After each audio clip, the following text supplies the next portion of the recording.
Praise the lord. యేసుక్రీస్తు ప్రభువారి ప్రశస్తమైన నామంలో మీకు శుభాలు వదనాలు తెలియజేసుకుంటూ ఉన్నాను. ప్రియ సహోదరి సహోదరులారా, యేసుక్రీస్తు ప్రభువారు కల్వరి శిలువలో పలికిన 7 మాటలలో మొదటి మాటను ఇప్పుడు మనం ధ్యానించుకోబోతా ఉన్నాం. ఆయన కల్వరి శిలువలో 3 మేకులతో ఆకాశానికి భూమికి మధ్య వ్రేలాడుతూ ఒళ్ళంతా కూడా గాయాలు, రక్తసిక్తమైన శరీరము, తలపై ముళ్ళ కిరీటము, అవమానాలు, అనేకులు అపహసిస్తూ ఉన్నారు. ఆయన కల్వరి శిలువ ఎక్కటానికి తను చేసినదేవి లేదు. సమస్త మానవాళి కొరకై ఆయన కల్వరి శిలువ మీదకు వెళ్ళిన ఆ యేసుక్రీస్తు ప్రభువారు మాట్లాడుతూ ఉన్న మాటలలో మొదటి మాటను ధ్యానించుకోబోతా ఉన్నాం. చూడండి, లూకాసు వార్త 23వ అధ్యాయము 34వ వచనం. 23:34. యేసు, తండ్రి, వీరేమి చేయుచున్నారో వీరెరుగరు గనక వీరిని క్షమించుమని చెప్పెను. మొదటి మాట దేవునికి విజ్ఞాపన చేస్తూ ఉన్న మాట. మొదటి మాటే ఆయన దేవునికి ప్రార్థిస్తూ ఉన్నాడు. ఎవరి కోసము? తనను హింసిస్తూ ఉన్న వారి కొరకు ప్రార్థన చేస్తూ ఉన్నాడు. ఏమనంటే, వీరిని క్షమించుము. వీరేం చేస్తున్నారు? వీరు ఎరుగరు కావున వీరిని క్షమించుము. క్షమాపణ అనేది దైవ గుణం. క్షమించుట అనేది దైవ స్వభావాన్ని తెలియజేస్తుంది. క్షమాపణకు అత్యంత ప్రాముఖ్యత ఉంది. కాబట్టి క్షమించు వాళ్ళముగా విశ్వాసులమైన క్రైస్తవులమైన మనము ఉండాలి అనే విషయాన్ని, రెండవదిగా క్రైస్తవులు విశ్వాసులమైన మనము విజ్ఞాపన చేసేవాళ్ళుగా ఉండాలనే విషయాన్ని కూడా ఈ మాట మనకు తెలియచేస్తూ ఉంది. మనము విజ్ఞాపన చేయాలి, విశ్వాసులము. రెండవది, క్షమించాలి. ఎలాంటి వాళ్ళను క్షమించాలి అంటే, యేసుక్రీస్తు ప్రభువును వాళ్ళందరూ హింసిస్తూ ఉన్నారు, అప్పుడు క్షమించమని అడుగుతూ ఉన్నాడు. కాబట్టి హింసించు వారిని, శత్రువులను క్షమించమనే క్షమించే స్వభావాన్ని మనము కలిగి ఉండాలి అని ఈ మాట మనకు తెలియచేస్తూ ఉంది. అంతేకాదు, యేసుక్రీస్తు ప్రభువారు తను జీవించి ఉన్న కాలంలో ఆయన చేసిన ప్రసంగంలో కూడా ఈ క్షమించుటను గురించి చేసిన మాటలు మనం గమనించినట్లయితే, ఆయన ఏమి తన ప్రసంగంలో చెప్పటం జరిగిందో దానినే తూచా తప్పకుండా పాటించినట్లుగా ఈ మొదటి మాట వలన చూస్తాం. చూడండి, ఇప్పుడు మార్కు సువార్త 11వ అధ్యాయం 25వ వచనం. మార్కు సువార్త 11:25. మీరు ఒకని మీద విరోధమేమైనా కలిగి ఉన్న ఎడల మీరు నిలువబడి ప్రార్థన చేయనప్పుడెల్లను వాని క్షమించుడి. ఎవరి మీదనైనా సరే విరోధము కలిగి ఉన్నట్లయితే మనము చేయవలసిన పని, ప్రార్థన చేయనప్పుడల్లా కూడా వాళ్ళను క్షమించడమే. కాబట్టి అంటే విరోధము కలిగి ఉండటం అంటే శత్రువుల కొరకు ప్రార్థన చేయటం ఉండాలి. శత్రువులను క్షమించి వేసేసేయాలి. వాళ్ళు ఎలాంటి కార్యాలు మనకు చేసినా సరే క్షమించి వేయటం అనేది మనకు ఉండవలసిన ప్రాముఖ్యమైన లక్షణము అనే విషయాన్ని యేసుక్రీస్తు ప్రభువారు మొదటి మాట ద్వారా మనకు తెలియజేయటం జరుగుతూ ఉంది. అట్లాగే చూడండి, మత్తయి సువార్త 5వ అధ్యాయం 44వ వచనం. నేను మీతో చెప్పున్నదేమనగా, మీరు పరలోకమందున్న మీ తండ్రికి కుమారులై ఉండునట్లు మీ శత్రువులను ప్రేమించుడు, మిమ్మును హింసించు వారి కొరకు ప్రార్థన చేయుడు. మిమ్ములను హింసించు వారి కొరకు ప్రార్థన చేయుడు. అట్లాగే శత్రువులను ప్రేమించుడి.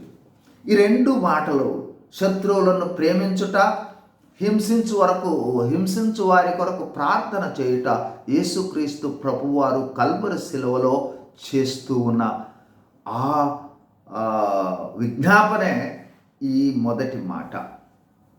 కాబట్టి మనము కూడా శత్రువులను ప్రేమించే వాళ్ళముగా, హింసించు వారి కొరకు ప్రార్థన చేసే వాళ్ళంగా ఉండాలి. ఈ గుణము మనకు సంఘములో సహితం ఉండాలి అనే విషయాన్ని మనం పత్రికలలో చూడవచ్చు. చూడండి, ఎఫెసీయులకు రాసిన పత్రిక ఎఫెసీ 4:32.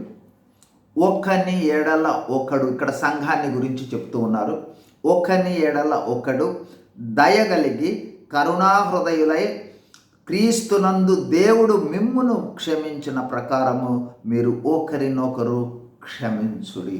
సంఘములో కూడా సహ విశ్వాసుల పక్షంగా మనము ఒకరిని ఒకరు క్షమించే వాళ్ళుగా ఉండాలి అనే విషయాన్ని ఈ మొదటి మాట మనకు తెలియజేస్తుంది. అంతేకాదు, చూడండి, కొలస్సీయులకు రాసిన పత్రిక 3:13. ఎవడైనాను తనకు హాని చేసినని ఒకడు అనుకునే ఎడల ఒకనినొకడు సహించుచు ఒకనినొకడు క్షమించుడి. ఎట్లా క్షమించాలి? ప్రభువు మిమ్మును క్షమించిన లాగున మీరును క్షమించుడి. యేసుక్రీస్తు ప్రభువు మనల్ని ఏ విధంగా క్షమించాడు, మన పాపముల నుండి ఎట్లా క్షమాపణనిచ్చాడో ఆ విధంగా సంఘములో మనము ఒకరిని ఒకరు సహించుచు క్షమించే వాళ్ళంగా ఉండాలి అని పౌలు భక్తుడు మాట్లాడుతూ ఉన్నాడు. పేతురు భక్తుడు కూడా మొదటి పేతురు పత్రిక, పేతురు రాసిన మొదటి పత్రిక 2:19-21. ఎవడైనాను అన్యాయముగా శ్రమ పొందుచు దేవుని గూర్చిన మనస్సాక్షి కలిగి దుఃఖము సహించిన ఎడల అది హితమగును. తప్పిదమునకై దెబ్బలు తినప్పుడు మీరు సహించిన ఎడల మీకేమి ఘనము. మేలు చేసి బాధపడినప్పుడు మీరు సహించిన ఎడల అది దేవునికి హితమగును. చూడండి, జాగ్రత్తగా గమనించండి. మేలు చేసి బాధపడినప్పుడు మీరు సహించిన ఎడల అది దేవునికి హితమగును. అంటే ఎదుటి వాళ్లకు మేలు చేసి బాధపడితే దాన్ని సహిస్తే అది దేవునికి హితమవుతుంది అని చెబుతూ, చూడండి ఆ తర్వాత ఏమంటా ఉన్నాడు, ఇందుకు మీరు పిలువబడతారు. అంటే మేలు చేసి శ్రమ పొందటం కొరకే మనము పిలువబడ్డాము అని చెబుతూ యేసుక్రీస్తు ప్రభు వారిని దృష్టాంతంగా చెప్తా ఉన్నాడు. 21 చూడండి. క్రీస్తు కూడా మీ కొరకు బాధపడి మీరు తన అడుగుజాడల యందు నడుచుకున్నట్లు మీకు మాదిరి ఉంచిపోయాను. యేసుక్రీస్తు ప్రభువు ఏ విధంగా హింసింపబడుతూ ఆ హింసించు వారి కొరకై విజ్ఞాపన చేస్తూ ఉన్నాడు, ఆ విధంగా మనము కూడా మేలు చేస్తూ హింసించబడి వారి కొరకు విజ్ఞాపన చేయటం అనేది దేవునికి హితమవుతుంది అని ఇక్కడ ఈ వాక్యం ద్వారా పేతురు భక్తుడు మనతో మాట్లాడుతూ ఉన్నాడు. కాబట్టి క్షమాపణ గుణం అనేది దైవ గుణము, ప్రేమ గుణానిలో ఉండే ఒక లక్షణము క్షమించుట. కాబట్టి ఆ ప్రేమను, ఆ కల్వరి ప్రేమను, దేవుని ప్రేమను కలిగి ఉండుట కొరకే మనలను దేవుడు ఏర్పరచుకోవటం జరిగింది. ఒకానొక సమయంలో పేతురు భక్తుడు కూడా అడుగుతాడు, ఎన్నిసార్లు నేను నా సహోదరుణ్ణి క్షమించవాలను? ఒక రోజుకు 7 సార్లు మట్టుక అంటే 77 సార్లు మట్టుకంటే రోజుకు 490 సార్లు క్షమించాలి. అంతగా క్షమించే గుణము ఉండాలి అని యేసుక్రీస్తు ప్రభువారు చెప్పడం జరిగింది. కాబట్టి ఈ క్షమాపణ గుణాన్ని మనము కలిగి ఉండాలని, రెండవదిగా ఆ విజ్ఞాపన చేసే అనుభవంలో ఉండాలని, మూడవదిగా శత్రువుల కొరకు ప్రార్థన చేసే వాళ్ళంగా ఉండాలని, నాలుగవదిగా హింసించు వారి కొరకై విజ్ఞాపన చేసే వాళ్ళముగా ఉండాలనే విషయాన్ని ఈ మొదటి మాట యేసుక్రీస్తు ప్రభువారు మాట్లాడిన, తండ్రి వీరేమి చేయుచున్నారో వీరెరుగరు గనుక వీరిని క్షమించుమనే మాట మనతో విశ్వాసులతో మాట్లాడుతూ ఉంది. ఒకవేళ రక్షింపబడకుండా ఇంకా ఉన్నట్లయితే నిన్ను క్షమించటానికి ఆయన సిద్ధంగా ఉన్నాడు. కేవలము ఆయన వద్దకు వస్తే చాలు. ప్రభువా నన్ను క్షమించుమని ప్రార్థన చేస్తే, పశ్చాత్తాపడితే ఆయన క్షమించి తన రాజ్య వారసత్వాన్ని ఇవ్వటం జరుగుతుంది.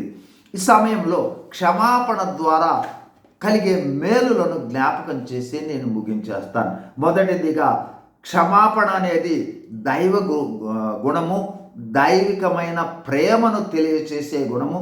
ఈ గుణము క్రైస్తవులమైన మనం అందరము కలిగి ఉండవలసిన గుణం. ఈ క్షమించు అనుభవంలోనికి వచ్చినట్లయితే సత్సంబంధాలు కొనసాగడం జరుగుతుంది. ప్రాముఖ్యమైన విషయం సత్సంబంధాలు. క్షమించే అనుభవంతోనే సత్సంబంధాలు కొనసాగుతాయి. క్షమాపణ అనేది సమస్త మానవాళికి ఎంతో అవసరము. దీనితో పాటు క్షమించలేని స్వభావము వల్ల వచ్చే కలిగే ఒత్తిడులు, ఆందోళనలు ఉన్నాయి చూసారా, ఇవన్నీ క్షమాపణ ద్వారా సమసిపోయి సుహృద్భావ వాతావరణం అనేది ఏర్పడటం జరుగుతుంది క్షమాపణ ద్వారా. రెండవదిగా క్షమించుట అనేది ఆత్మీయ అభివృద్ధికి హేతువు. అంటే ఫలవంతమైన క్రైస్తవ జీవితము జీవించటానికి క్షమించుట అనేది అవసరము. మూడవదిగా మనం అందరము తండ్రి ద్వారా, యేసుక్రీస్తు ప్రభువారు చేసిన ప్రార్థన ద్వారా క్షమించబడ్డాము. కాబట్టి ఆ క్షమాగుణాన్ని మనము ఇతరుల పక్షంగా చూయించడం అనేది మన యొక్క బాధ్యత. మనము క్షమించబడ్డాం కాబట్టి మనము క్షమించాలి. అట్లాగే క్షమాపణ గుణము ద్వారా మనము పాపాన్ని జయించగలము. తర్వాత క్షమించుట ద్వారా మనకు ఆశీర్వాదాలు రావటం జరుగుతుంది. క్షమాపణ వలన దెబ్బతిన్న సంబంధాలన్నీ కూడా సమకూర్చబడటం జరుగుతుంది. కాబట్టి ఈ క్షమాపణ అనేది ఎంతగా మేలుకరమైనదంటే, ఈ గుణం అనేది ప్రతి వ్యక్తికి ఉండవలసిన గుణము. ఒకరినొకరు క్షమించుకోవడం అనేది అత్యంత ప్రాముఖ్యం. ఎందుకంటే పొరపాట్లు చేయటం అనేది మానవ సహజం. అయితే క్షమించవలసిన గుణం అనేది మానవులందరికీ ఉండవలసిన గుణము. ఆ విధమైన గుణములో ఉండాలి అని ఈ మొదటి మాట మనతో మాట్లాడుతుంది. కాబట్టి మనము కూడా క్షమింపబడ్డాము కాబట్టి క్షమిద్దాం. మనము కూడా యేసుక్రీస్తు ప్రభువారి ప్రార్థనను గురించి అడిగినప్పుడు చెప్పిన ప్రార్థన విజ్ఞాపన ప్రార్థనే. కాబట్టి మనము కూడా విజ్ఞాపన చేసే వాళ్ళంగా ఉందాం. శత్రువులను ప్రేమించే వాళ్ళంగా ఉందాం. ఇబ్బంది పెట్టే వాళ్ళను సహించే వాళ్ళంగా ఉందాము. అందరి రక్షణ కొరకై ప్రార్థన చేసే వాళ్ళంగా ఉండాలి అని ఈ వాక్యం మనకు జ్ఞాపకం చేస్తుంది. ఆ విధంగా క్షమాపణ గుణాన్ని సమృద్ధిగా కలిగి ఆత్మీయ ఎదుగుదల పొంది దేవునితో సమరూపంలో మార్చబడినట్లుగా దేవుడు మనకు సహాయం చేయనుగాక. చిన్న ప్రార్థన చేసుకుందాం. పరిశుద్ధమైన మా ప్రియ పరలోకపు తండ్రి, క్షమాపణ గుణం యొక్క ఔన్నత్యాన్ని జ్ఞాపకం చేసుకోవటంలో సహాయం చేసినందుకై స్తోత్రాలు, వందనాలు. మేమందరం కూడా ఆ క్షమించే గుణాన్ని కలిగి ఉన్నట్లుగా సహాయం చేయమని వేడుకుంటూ, ప్రభువా చేరువచ్చిన ప్రతి ఒక్కరిని మీ దయగలిగిన హస్తాలను చాపి దీవించి ఆశీర్వదించమని యేసు ప్రభువారి నామంలో వేడుకుంటున్నాము తండ్రి. Amen. Praise the Lord. God bless you.